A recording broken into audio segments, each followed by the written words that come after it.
मैं ये नहीं कहूंगा कि ये जीत बीजेपी और जनता दल योग की है। ये चुनाव आयोग की है, एसआईआर की जीत। जब वोटर लिस्ट का शुद्धिकरण हुआ था, फाइनलाइज हुआ, तो उसके बाद में भी लाखों हजारों गड़बड़ियां इंगित की गई थी, लेकिन एक का जवाब चुनाव आयोग ने दिया नहीं। ये वोट कहां से आ जाता है? ये कहां से वोट आया है? मुझे तो एसआईआर की जीत लगती है। महागठबंधन 70 से 80 के बीच में हिचकोले खा। एसआईआर बढ़त बनाया हुआ है। मैं ये नहीं कहूंगा कि ये जीत बीजेपी और जनता दल योग की है। ये चुनाव आयोग की है, एसआईआर की जीत।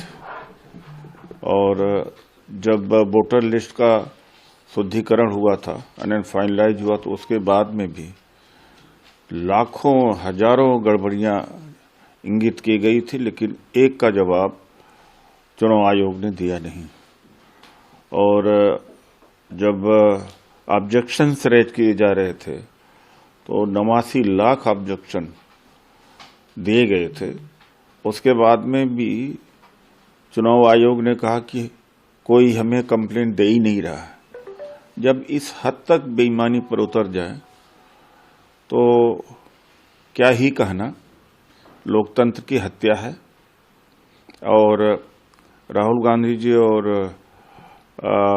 तेजस्वी यादव जी, इनके जो बड़ी बड़ी रैलियां थी, वोटर अधिकार बचाओ यात्रा थी, और तेजस्वी प्रण था, और बीजेपी की सभी नेताओं की करीब करीब कुर्सियां खाली थी।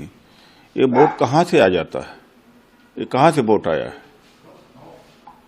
जब आप विपक्ष के वोट को काट देंगे, बहुत सारे लोग वोटर देने गए, डिजिटल पर्चियां उनके हाथ में होने के बावजूद में लौट करके आए, एक नहीं हजारों, और सीधा बदलाव की बयार बिहार में बह रही थी।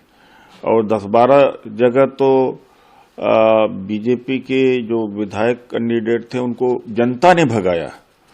तो फिर कैसे जीत रहे हैं? तो मुझे तो एसआईआर की जीत लगती है।